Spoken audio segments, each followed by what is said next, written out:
siang. Perkenalkan, nama saya Maria Aya Isu. Saya dari mahasiswa IKIP Budi Utomo Malang.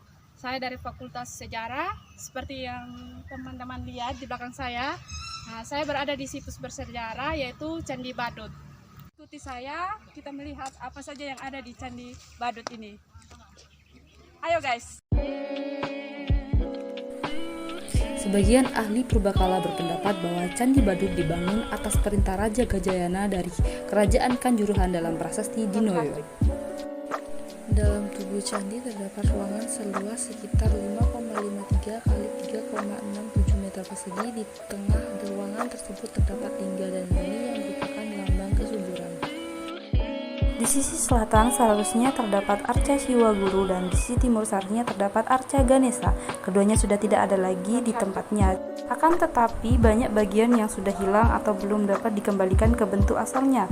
Atap bangunan utama misalnya saat ini sudah tidak ada di tempatnya, hanya pelipit di sepanjang tepi atas. Dinding candi dihiasi dengan relief burung berkepala manusia dan peniup seruling. Di keempat sisi tubuh candi juga terdapat relung-relung berhiasan bunga burung berkepala manusia.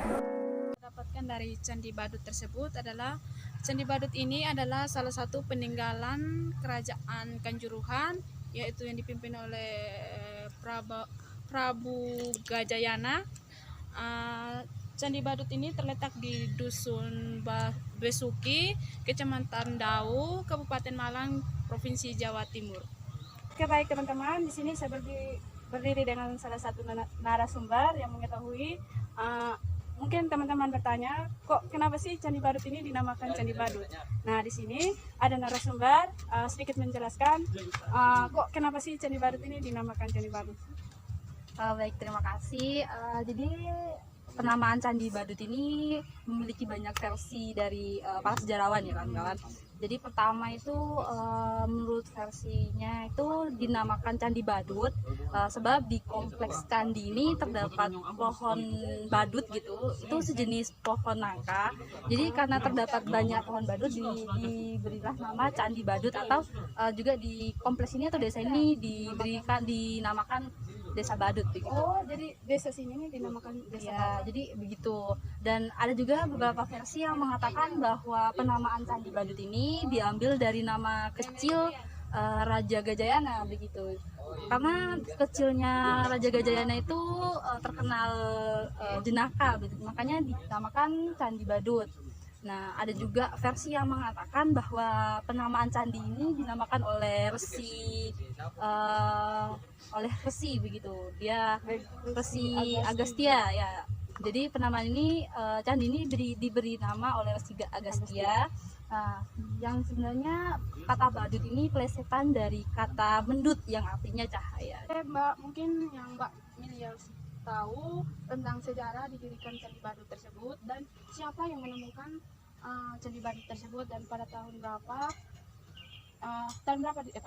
ditemukan dan pada tahun berapa dibangun kembali, seperti itu. Mungkin saudara Miliani bisa mengetahui untuk berbagi untuk teman-teman kita di luar sana seperti itu tentang sejarah didirikan Candi Badut tersebut. Jadi penamaan tadi kan sudah tentang penamaan. Iya. Jadi Candi Badut ini dibangun untuk memuliakan Resi Agastya. Jadi Raja Gajayana ini sangat memuliakan Resi Agastya sampai dibangunnya Candi Badut tersebut. Nah, jadi sejarah ditemukannya Candi Badut ini pada tahun 1921 oleh seorang berdarah Belanda. Jadi waktu itu masih zaman penjajahan ya. Iya. Nah, jadi orang Belanda yang bekerja sebagai kontrolir ya, dia bernama Muren Bracher. Nah, dia itu menemukan bahwa di daerah ini ditemukan sebuah candi begitu. Jadi ditemukannya candi ini oleh orang Belanda. Oke, baik. Nah, di sini yang menjadi pertanyaan saya, apakah orang pertama yang menemukan candi tersebut ini sudah berbentuk candi atau seperti apa gitu pas pertama kali ditemukan seperti itu? Baik. Mungkin waktu dan kesempatannya saya berikan untuk Jadi pertama kali ditemukannya itu tidak langsung berupa candi begini ya. Nah, jadi pertama kali ditemukannya itu dia tuh masih berupa suatu gundukan tanah yang bercampur dengan lumpur begitu. Nah, pada zamannya Batavia atau Hindia Belanda pada tahun 1925 sampai 1927 itu dilakukan pembugaran. Jadi dibangun kembali, ditata ulang bagian kakinya, bagian badannya. Cuman karena bagian runtuh ini kan runtuh ya, pada bagian atasnya itu bagian atapnya ya itu tidak ditemukan begitu. Sampai saat ini masih belum dilakukan pembugaran kembali begitu. Jadi yang kita lihat seperti yang ini nih, pembugaran pada tahun 1925 sampai 1927 sehingga sampai berbentuk candi seperti ini oleh otoritas Belanda. Baik, terima kasih buat narasumber kita yang cantik yaitu Eva Meliani yang sudah sedikit membagikan informasi tentang sejarahnya diberdirikan Candi Badut tersebut hingga sampai saat sekarang seperti itu. Mungkin sedikit kesan dan pesan untuk teman-teman kita atau generasi-generasi yang akan datang nantinya seperti itu dari narasumber seperti itu.